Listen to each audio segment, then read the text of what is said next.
In Acts the 20th chapter, just going to go back over this and then we're going to run down to 27. Bring us in current because some of you all went here last week. In Acts the 20th chapter, verse 28 to 35, keep watch over yourselves and over the flocks of which the Holy Spirit has made you overseers. Be shepherd of the church of God, which he bought with his own blood. I know that after I leave, savage wolves will come in among you and will not spare the flock. Even from your own number, men will arise and distort the truth in order to draw away disciples after them. So be on your guard. Remember that for 3 years I never stopped warning each of you night and day with tears. Now I commit you to God and to the word of his grace, which can build you up.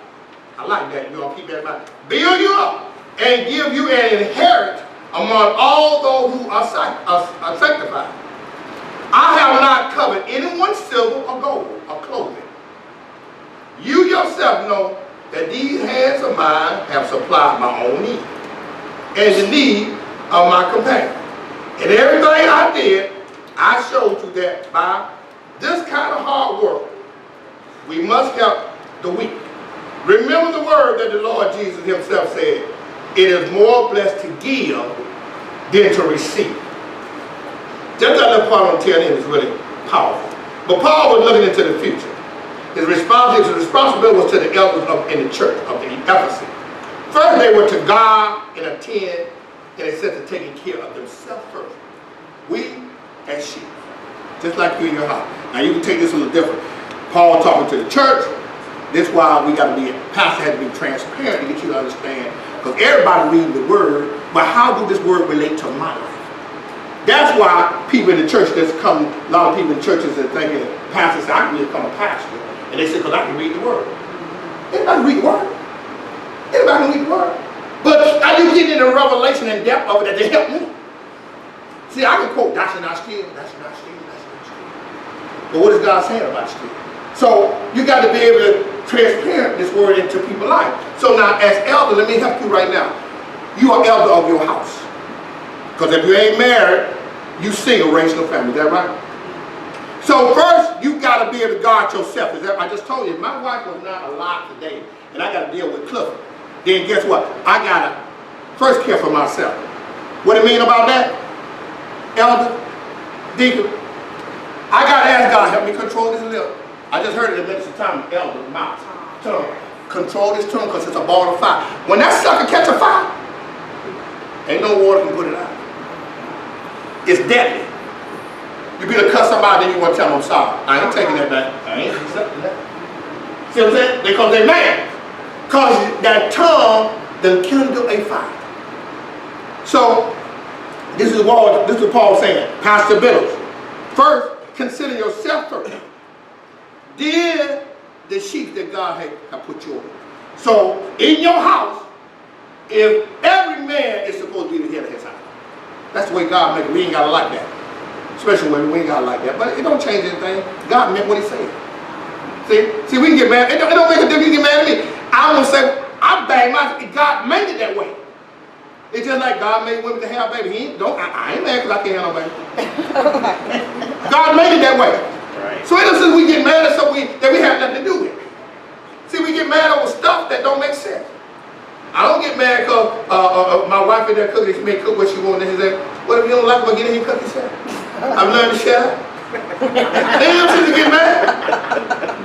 Well, you know, I'm telling you, we better learn. Amen. I've learned. You know, she could say, I ain't cooking nothing. Now I'm heading to churches. So, wisdom, consider yourself first, Pastor. How she feels, then how you feel. I'm just using that as a sense to say, consider yourself first. So put yourself, you always yourself. So consider yourself when you run your mouth and say things that you can't take back. So Paul just warned him, this was the church of Ephesus. They was warning, this was a church Paul was writing to. Don't you know there's problem in every church? In every church. And that's why there's a leader. Because God ain't coming speaking to everybody in the church. You don't speak to the pastor. The pastor, you get it wrong, then God says, I'm going to deal with you. We don't have to worry about individual. God will get y'all individual. But he going to get me for everybody. And it's too weird. And then we got a lot of people, but I can't even pay for all the people that's in there. I will not pay for all of it. Because I'm going to do what I think is right. He said, be on your guard. And Paul had repeated, I want us to go here so we can see it. Go to Acts 20 verse 19. I want to show you something. I always say I bag stuff in the word, what happened to me in my life. Because people come to church full of opinion and people say what they want to say. It ain't scripture. But if you don't know, you make it scripture. So I'm going to show you. I remember Tanisha said, Pastor, she would say all the time, she would say, Pastor, I love to see you cry when you preach. For whatever reason, she said, I guess I'm serious. She said that before. She said, when you cry, you serious. You know, I'll be crying because the Holy Ghost be wearing me out. I'm going to show you why. I want you to think of this something I said. Go to Acts 20, chapter verse 19. Now this is Apostle Paul talking about the people that God sent him to care for, just like pastors care for. Because Paul was the least among the brothers, but he was an apostle that wrote how many parts of the Bible? 2/3 of the New Testament. Paul, the Apostle Paul. Look what Paul said. Let's read it. Everybody there? I serve what? I serve the Lord with what? Great humility. And with what? Tears. Go ahead. Although I was severely chastised by the plots of the Jews. Plots of the Jews. I'm forever tears. Me and the wife be in the sense, but y'all home probably asleep. Me and my wife is next door at the church praying. God may bring somebody to us or tell us something. Tears begin to run down my eyes. Even in the church when I'm preaching, tears roll down my eyes. Because God be speaking to me about things that I don't like. And I have to endure and tears roll down my eyes because it hurts. So I want to show you what I'm saying. I can back it in words right there. Paul said, tears. Now if I was a shepherd that didn't care, I said, I ain't crying those a name, forget the name. Look at the name, so don't call my name. I want you to cry for me. But I'm saying tears, I cry because it hurts. Because when you see them going down some road and you trying to stop their mother and they won't listen, it hurts. It's no different when you warn your children. Right. And they don't obey, it hurts. You don't tell me it don't hurt. Yeah, it hurts. So it's the same thing because you all are my children. That's the way God made it. Yeah, I know some of y'all, when you look when you say children, Mother Hop older than me, Mother Kay is older than me. But that ain't the way God put it. He don't put an age with it. He put the one that I got you over on your children. And I'm responsible. And God said you can take a fool if you want to. Don't warn Mother Hobbs. I tell you to tell Mother Hobbs something. And you talk, well, you know, she older than me. She don't know about it. See what's going to happen to me. I'm not going to be that stupid. Because it has nothing to do with how old you are. It has to do with the word of God, what God has said. So Paul was warned them. Now look at 2 Timothy, 3rd chapter, verse 5 and 11. I want y'all, we're going to read 5 through 7. I want you to see something. Because you have the power today. When I get into Acts, everybody better look in Acts. And let me tell you, let me just give you the key. It's some junk in your trunk. You need to throw out your trunk.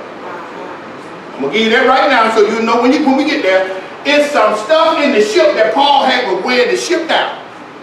And if you don't get this mess out of the ship, we all going to sink. So if some of us sinking right now because there's stuff we should get rid of, but we holding on to it. Let's go here if I want to get them to this point. I want to go to 2 Timothy, 3rd chapter, verse 5 and 7. Sometimes me and my wife go there. Me and my wife be home. Van, we don't be bothering nobody. And I know you all will say, Pastor, you're wrong. Tanisha, I go to this window and peek to see who it is. Amen. I try to tell myself. You want me to lie?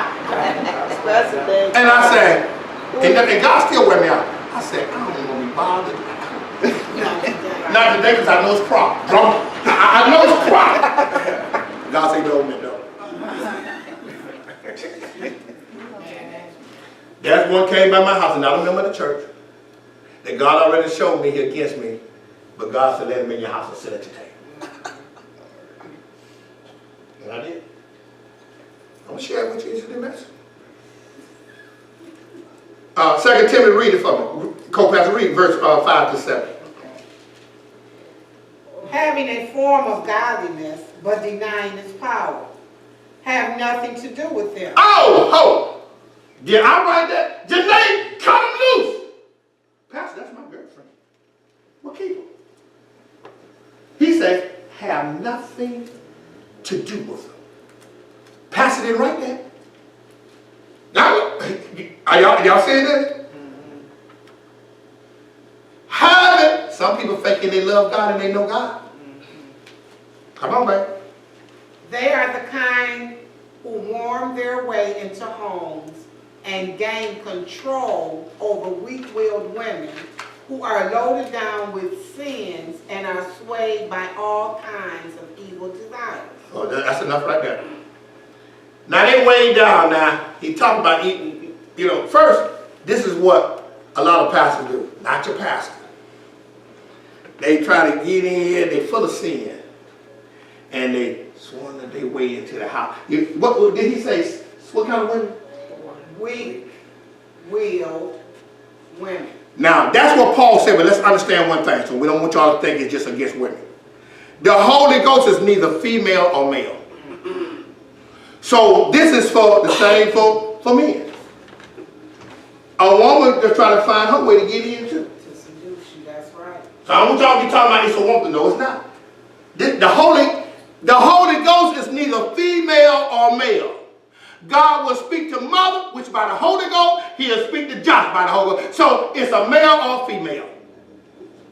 So don't try to limit, oh, we just talking to women. No, don't be stupid. The devil loves all kinds of people. Chinese, Puerto Rican, Arab, Jamaican, you name it. He's not a respectable person. Anybody that will allow him in, he coming in. So don't get caught up in name. That's why you got to have a pastor, somebody God interpret. He'll get you some understanding. So he found his way in. Swayed by all kinds of evil desires. Always learning, but never able to acknowledge the truth. You hear that? Now I'm going to share something with you. I had somebody knock on my door. Acknowledge the truth. I had somebody knock on my door over the years. He was in church he was going to church when I was in high school. We all graduated together. I wasn't thinking about church, but he said he was going to church. I know he was. He tell me he got a whole lot of word in it. And he tell me he know protocol, he know church. And the same person came by my house, Mother. He always got problem, man. He always can tell you how church is supposed to run. He can always tell you what the scriptures say. But his tree is saying something different. I want y'all to hear me today. An apple tree is not going to have grapes on it. It's not. An apple tree is not going to have pears on it. It's only going to produce after its own kind. God made it that way. God made the tree to be able to identify itself. What that means? I see you, Mother Ha, and you ain't got to tell me nothing. I'm going to watch you, and you going to tell me what kind of person you are. Mm-hmm. Amen. So y'all better hear. See, a lot of people ain't got that chance. They say they do, but they don't have it. I let a person talk because guess what? I promise you, I'm watching you. And I may never tell you I have identified what kind of tree you is because it ain't important that I know. It ain't important that I kill you. Because I'm going to go to my closet and I'm going to say, Lord, help him. Now this person came to my house. And he asked me and the wife a question. I'm not going to tell you what it was. I said, why would you ask me that? And you already know the answer. Well, I want to know what you got to say. You and your wife. I said, no, that ain't why you really came by. See, you value my opinion, but you don't want me to know that you value my opinion. See, I just cut through the chase. Let's cut the chase, so I want you to help them go. I got things to do. I'm out here working on my I'm just being honest. I was walking on the outside. He caught me putting my gutters up. And I already knew it's some guy. Told us already told me. But he said, let him in. I said, well, what you asking me for if you're going to do what you want to do? Well, I just want to see what you got to say. No, the Holy Ghost said, the tree, you know what kind of tree it is, by the fruit it bears. I'm saying to UBC today, quit wasting valuable time on stuff that you know it ain't no good. You know what kind of tree it is, and you're not going to be able to change that tree. That's right. Because God say, this is what God say, only way you can come to him is by his own spirit. If he don't draw you, you cannot come. I don't care how much you beat him down there. When you was at Sunday school, you heard what my wife said about my own daughter. You give her a little room, she'll set the forest afire. But I'm still praying that I know. And I heard Van say back to Sister Brown say, she still got time, Pastor, she alive. I say, amen. See, so some stuff, you know, we as UBC, I'm just trying to help UBC, is that we spend a lot of time entertaining stuff that we should kill. Right. Why am I going to sit up here and listen to Janae tell my robbing the bank pattern, I'm trying to get my crew together? Well, you don't need me in this conversation. Janae, you don't need me. Well, Pastor, I want you to say, listen, I'm not even going to entertain that thought. I'm not even going to listen. Janae, I'm out here. See you later. I'll see you girl at church. I'm going to pray for you. I'm not going to entertain that mess. Right. Because if you stop entertaining, something won't sound good. Amen. You said, now I'm saying, now she got me, I'm saying, girl, how much money you said we can come here? That's all she's trying to do, the devil, is to reel you in. Amen. Always, the last part I want you to see, always coming to, what is that, the knowledge, the truth. What verse was that? 7. Always learning, but never able to acknowledge the truth. Right. What that means, they forever in church. Forever going to Sunday school, Bible study. Now this ain't me, this is what God is saying. This is what the Apostle Paul is saying, that God is telling him. Going to church every Sunday, can come back and quote scriptures. And what did that last part say? Come what? Never able. Never able to come to the knowledge of truth, of what it really saying. Because when you really do, you're going to obey it. Amen. See, that's the difference. Forget what you're talking about. I read it. He said, hear, O Israel, hear. Read the Bible. I bet it's in there thousands of times. Because they never came to the knowledge of fearing God and obeying God. If they had, they would have suffered for 40 years in the wilderness. 40 years. Now, let's go ahead. Let me jump down a little bit. Let's go to 20. Let's go down to Acts. I want to put all that in place because now I'm going to show you something. You have to, all the pastors that God have called, I listen to Joel Osteen sometime in the morning to get him to try to see, is God giving them a different bread? God ain't giving the two men and women of God that he called, he giving them the same food. The same food to eat. Not a different word, it may be a different street, but at times the same thing. And the word that he give them, and he gives somebody a dog and somebody a pig, he gave them all a quail, didn't he? At the same time. Go to Acts right here, the 27th chapter. Verse 9 and 12, co-pastor begin to read. Yeah. Give everybody, everybody here last Sunday, did y'all read Acts 27th chapter? Okay, we're going to see. You got the power. What did I just say? You got the power. Listen, I just heard God, I'm changing my situation. Because I got the power. Because when the word get in you, look, if you make up, let me help make people understand this. Even though Josh, can you cook? Josh, you can't cook. Josh, you can cook. Well, Josh, you know what I'm talking about. Chinese, can you cook? Well, when you start making a cake, and you don't put all those, look at baby, she said, come on, Pastor, you messing with my feet. Now look, I see the little shoulder. Like, come on, I can help you a little bit, Pastor. So when you get ready to make a cake, I can feed myself. Because it's going to taste good to me, whatever I do.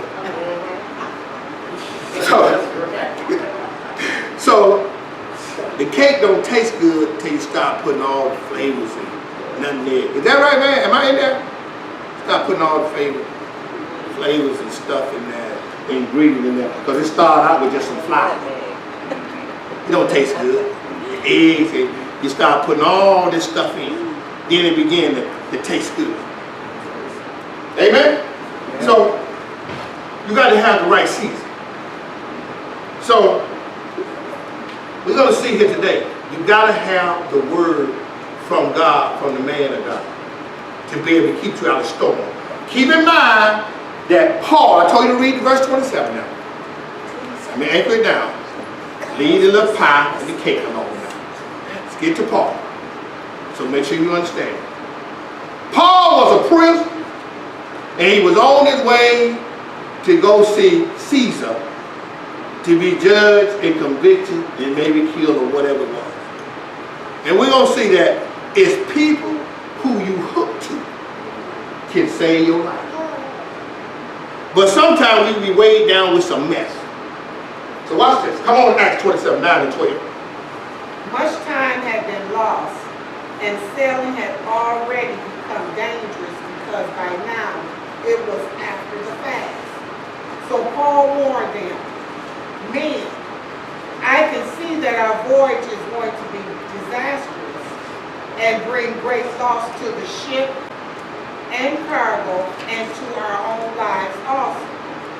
But the centurion, instead of listening to what Paul said, followed the advice of the pilot and the owner of the ship. Since the harbor was unsuitable to winter in, the majority decided that we should sail on, hoping to reach Phoenix and winter there. There was a harbor in Crete facing both southwest and northwest. That was 12. Now, I want y'all to see something.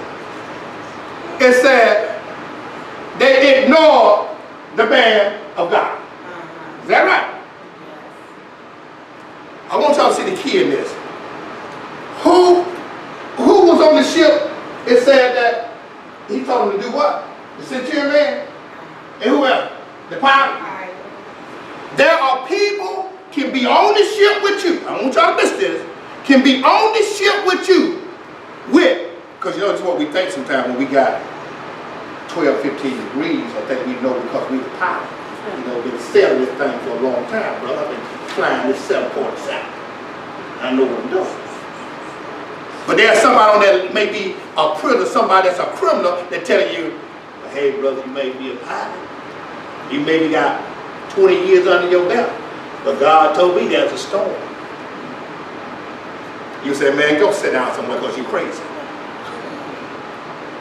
So sometimes we are with people that it's not hearing from God, but they'll kick out what kind of person they is and what all they done did in life, and it don't mean nothing. Y'all better hear me. People come along, I have people come knock on my doors and with staff. But guess what? Why are you knocking on my door if you know the answer? Somebody got to be over somebody, and somebody got to be speaking to somebody. Because everybody in life are linked to somebody. Can't get around and you can't pick it. Watch this, I don't mean this. If probably I had to pick my mama, I would have picked a woman that was filthy rich and I wouldn't have to work. I know this. I just want y'all to understand what I'm saying. So I didn't have a say-so who my mother was or my father. But God had you linked to somebody. Now, they didn't listen to Paul. Let's go down, I'm jumping ship. Let's go down to 18. He said, but the centurion, instead of listening to what Paul said, followed the advice of the pilot. The pilot said, let's go. We need to get Paul to where we're going. That's what people tell you. You telling people, I heard from God. Look, I don't know nothing about God, but look, let's get on out of here. Let's go on to the party. God said, don't go. Don't go. What, you know who having the party? Her mama is the attorney. Her mama worked for the Senate. Don't make a difference. I said, don't go. Hear me, Bianca? Don't go. We need to learn that when God sends somebody, from, and you know what kind of tree it is, you better start listening. Amen. You better start listening, because the man of God can cause you a lot of pitfalls in your life. And we're going to see that, and the only reason why these people were saved was because they was in the presence of Paul. Amen. Paul saved their life. Pastor saved some of your life. Now listen, I'm not saying if you want to buy a new dress, you just call pastor. Don't try to make this thing hard. I hear the Holy Ghost. I'm just making it easy for you. Amen. No, I'm not the person that you call and ask, every time I get ready to do something, I need to call back. That's not what I'm saying. God sent a word in here, and when he sent a word, that word can carry you a long ways in life. Amen. Because God will give you one word and take care of 50 situations in your life. Hallelujah. I know it for a fact.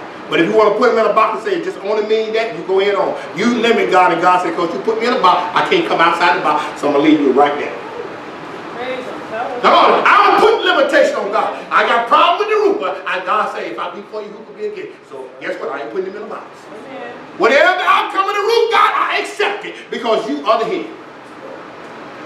So watch this. Go down to 20. Come on, baby. Where you at? Go down to at the 31st chapter. 31st verse 38. Y'all listen close. Yeah. This is the centurion man. Well, what chapter? Same chapter. Go down to verse 31. This is the same centurion man. The man which is got the say so over the ship.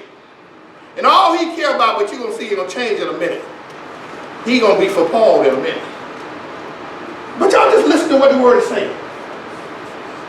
Come on, man. Everybody there? Amen. 31. Listen close. Then Paul said to the centurion and the sailors, unless these men stay with the ship, you cannot be saved. Hold on, you heard that? Hey, now these are pilots.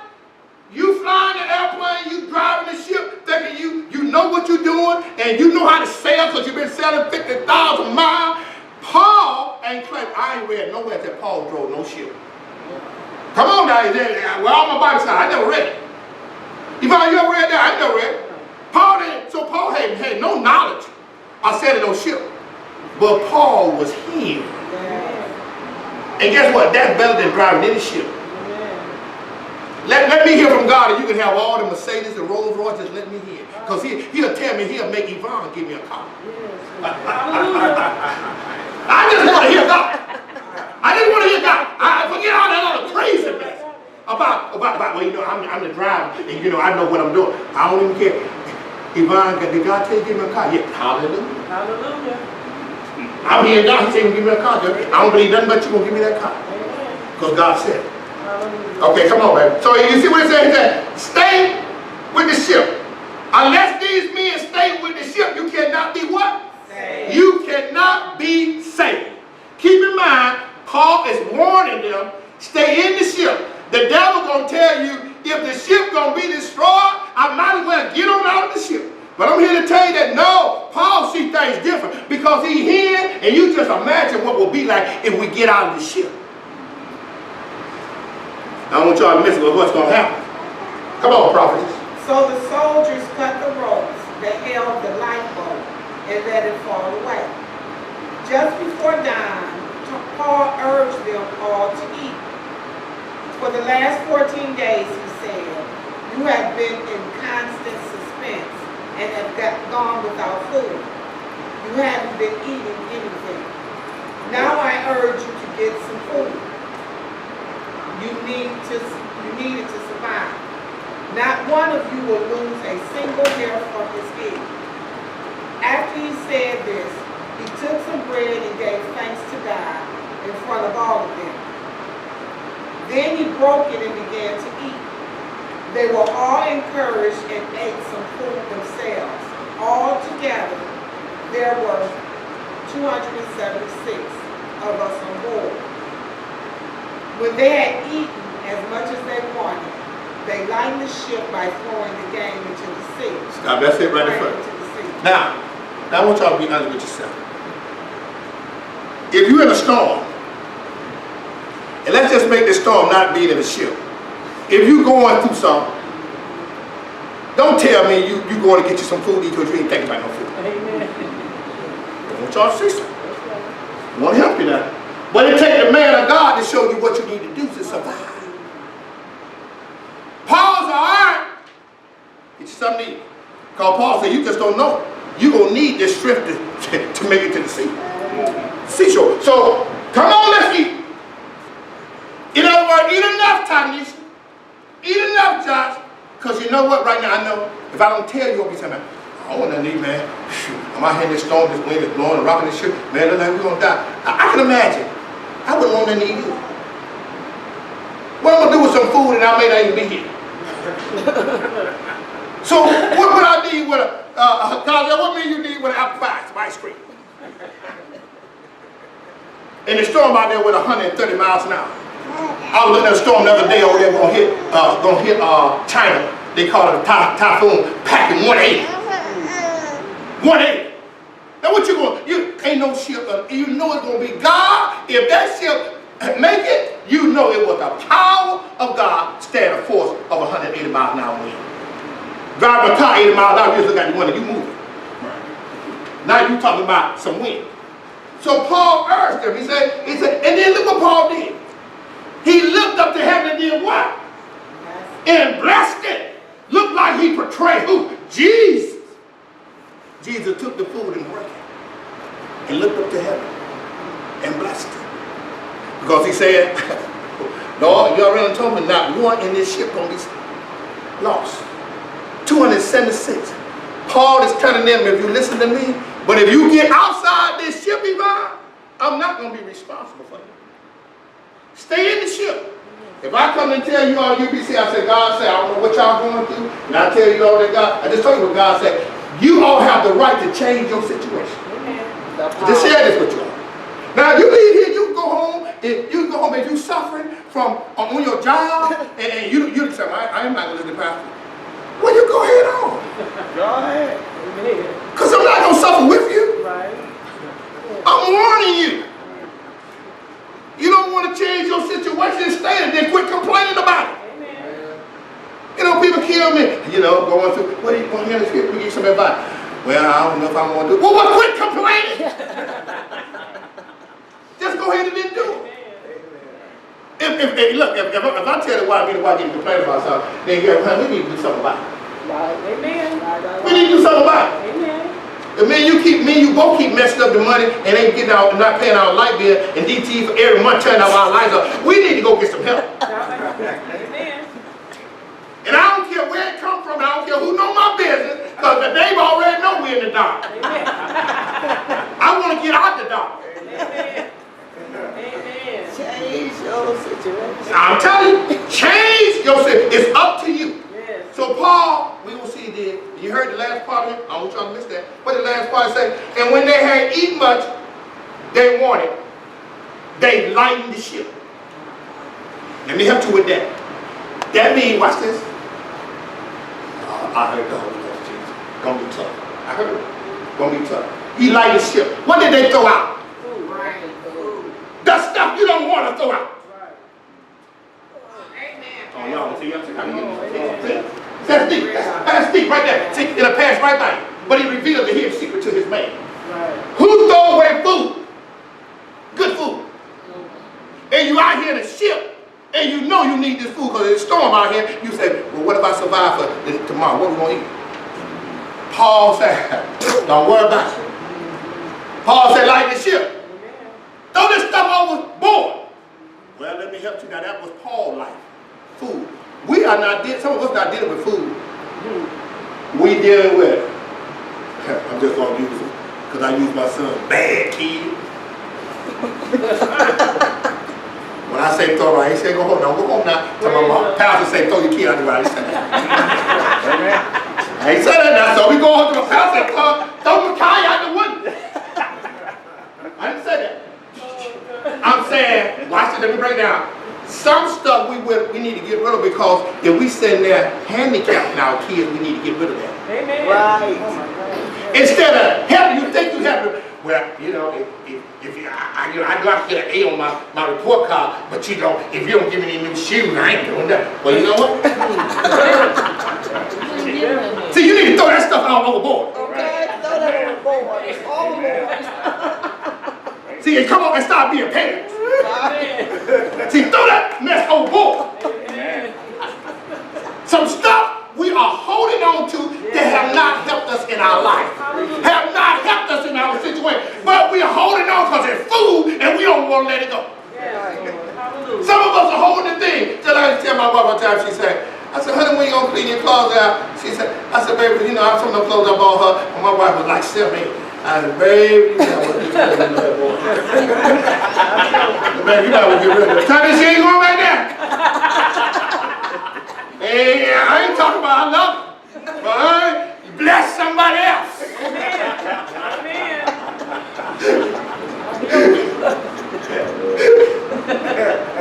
And she knew I love her because her first Valentine's Day, she was about 7, 8.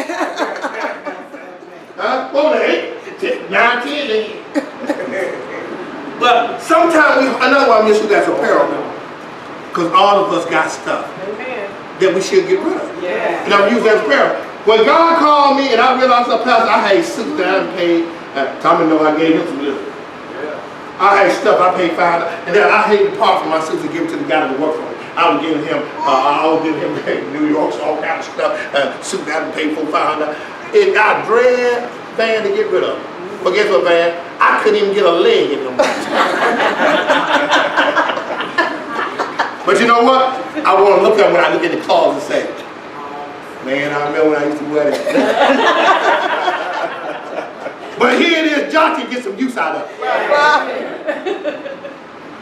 We got to part from stuff that's not helping us. That's right. Amen. I know we just read the scripture that it's better to give.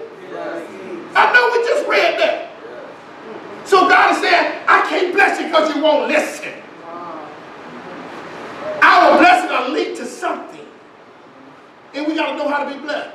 I want to say, Josh, can you wear some? Can you wear 36, 30? Yeah. Okay, I'm going to let you know probably next year what I'm going to do.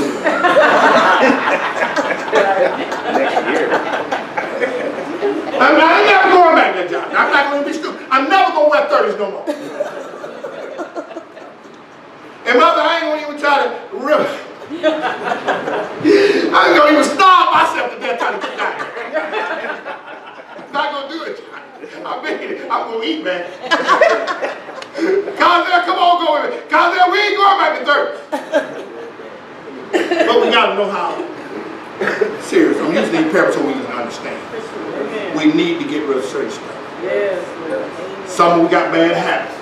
Well, you know, every morning I wake up late trying to get to church. Throw it out the window. Throw that out the window. So I get up every morning at 9 o'clock and be at Sunday school at 9:30. It have not worked. When you gonna cut it loose? And say, maybe I need to start at 8 o'clock. I'm just being real. See, it's stuff we hold on. You already know it's not coming. Why hold on to it? I tell you, I got a pickup truck right now, my work truck. 1988. I'm serious. I love it. I try to justify why I'm holding on to it. And all of us, you might well say, ouch, because you're just as guilty as possible. Amen. You can lie and say you're not, and I'm going to come right back and say you're a lie. We always try to justify why we do stuff we do and why we hold on to stuff. You want to know why I'm holding on the truck? Well, got a big bed. I can haul a lot of wood when I start working on the property. But the back of the bed is rotted out. But I can get some tin and put in there, rip it and still use it. Why are you going through all that, Pastor? The truck done had it run. It's a 1988. I almost can't even find parts, Cosell. You know how hard it is. You call the man and say, hey, can I get a fuel pump up? So they say, this to happen. What year is it? This is what they told me. He said, what year? I said, 1988. 1988? Sir, that's going to be a special order.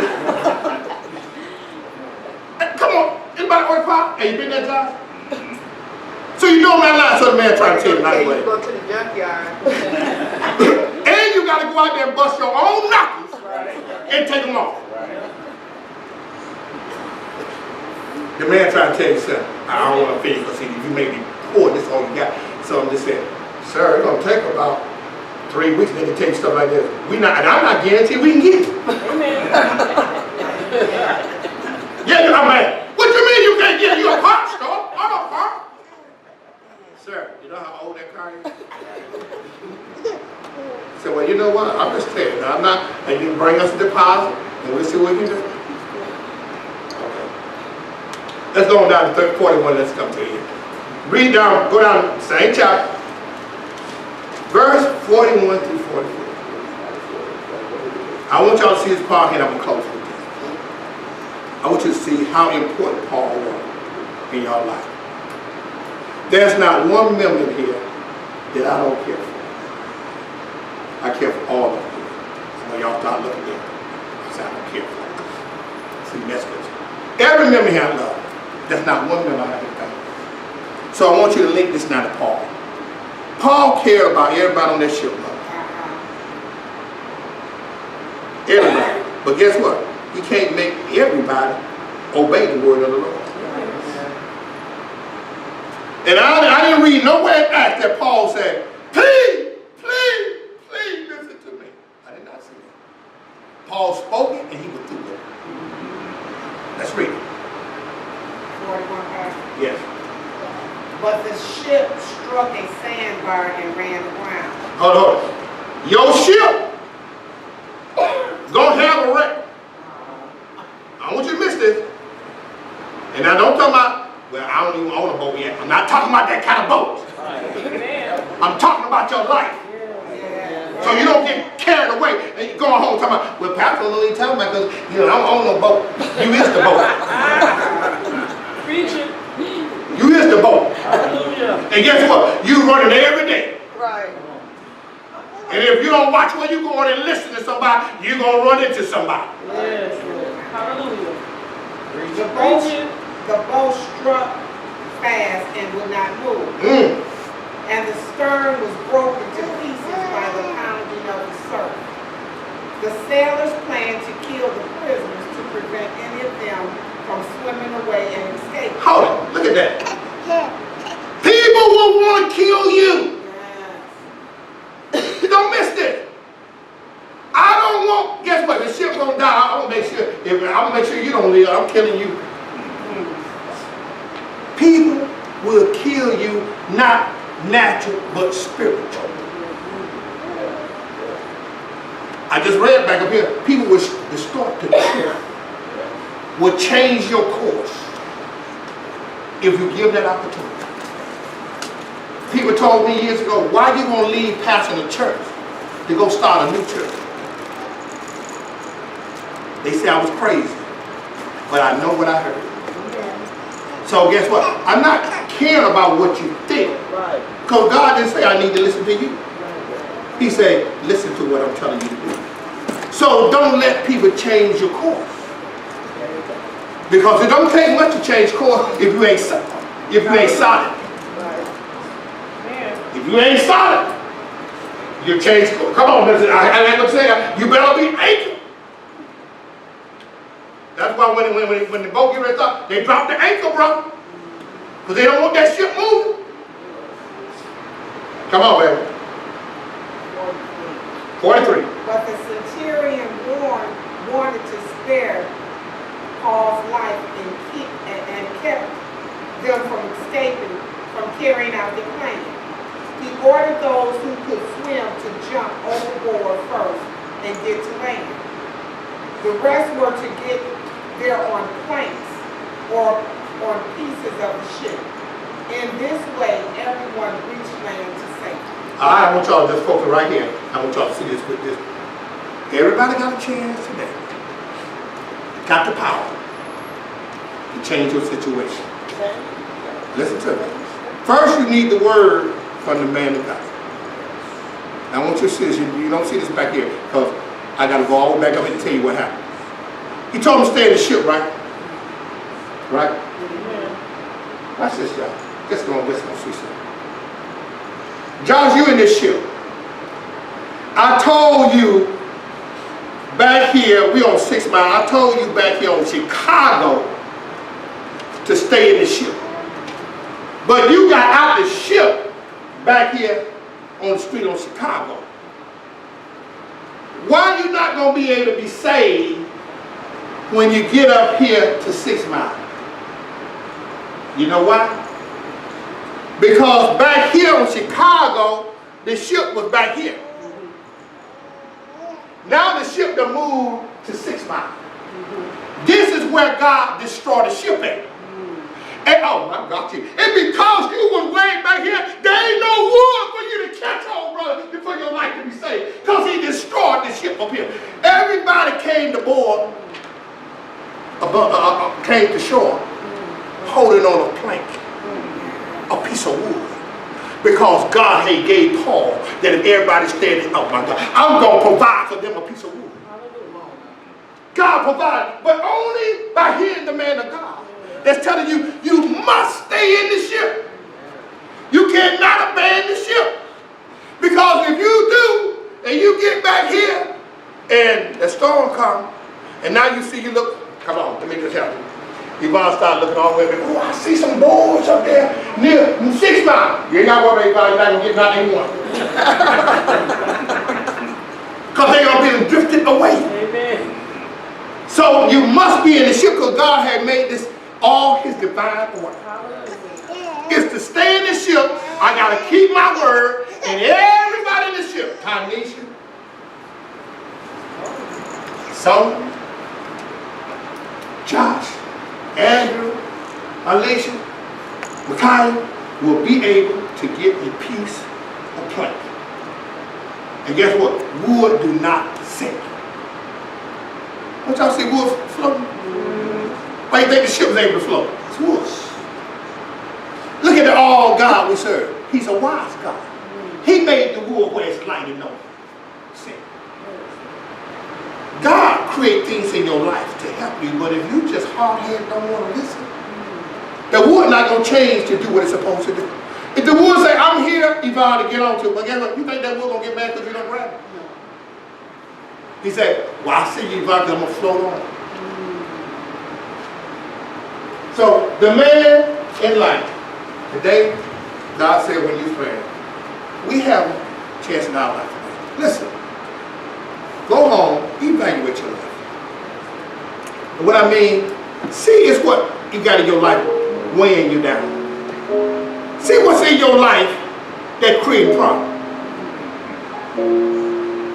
The Lord shared with me, Mother Ha, when I was at church, with me and you was, and my spiritual father and his son that you came up under. I remember he brought this to me when I was close in my word. He said, you know, you talked about that young man that came to your house was going to try to tell you how church should be ran. He took me back down memory lane, and I remember sitting up in the church with my spiritual father. Yvonne, one of the first things I read in the Bible was, touch not my anointing, do my prophet no harm. And I knew that, and I know now that the reason why God gave me that, because where he was taking me, I need to know to keep my mouth off the man of God. So I was in the church, and you know, some things that I wasn't pleased with. But you know what? And some things I thought didn't run right. I never said, I think I can run that church better. Because I was always afraid. First of all, God gave me three things. I was always afraid. First, I was afraid of God.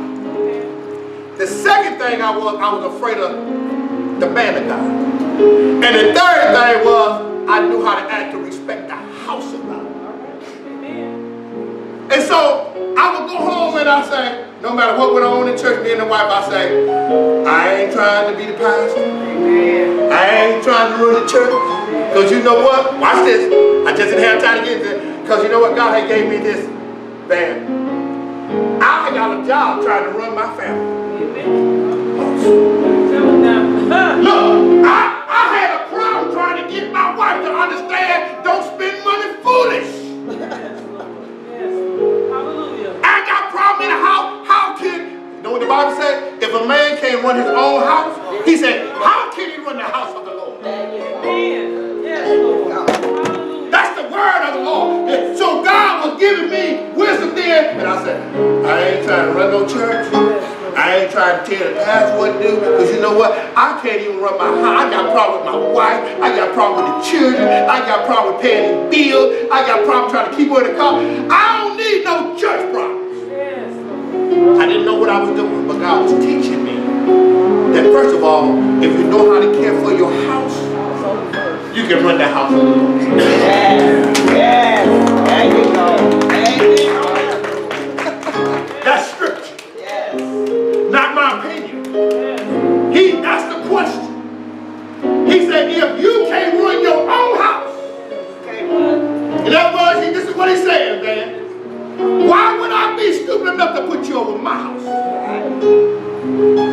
He said, first you got to run your own house. Then you can run the house of the Lord. And I thought about that when God gave me that. I sure did some things I thought. I said, well, to the wife, well, I don't know why this and that. But I always said, I don't want that responsibility. Because that's in anything that you're over. Being a plumber, I was a plumber for years. Being over people is a job. I don't care what you do in life. Being responsible for people is a job. If there's somebody off here for a job right now and come into the factory, I would not take it. I say, I only want to be responsible for myself. There you go. When 8 hours is over, I'm gone. see you, Deacon Sam, I'll see you tomorrow. See ya. Don't want to be. I know this. I don't want to be running, come out, I gotta wait. Come on, Johnny, punch out. Come on, Johnny, punch out. Bring me your paper, I gotta check it. I won't be responsible, baby. See you tomorrow. Come on, cousin, let's punch out. Me and cousin, head to the car. Because I'm 8 hours. I just want you all to just keep in mind, serious. God said you have the power to change your situation. Look at Paul. Pastor Miller has, I'm called today to you in your life. There are junk in your trunk. There are things you need to get rid of. I don't need to know what they are. You tell me what they are.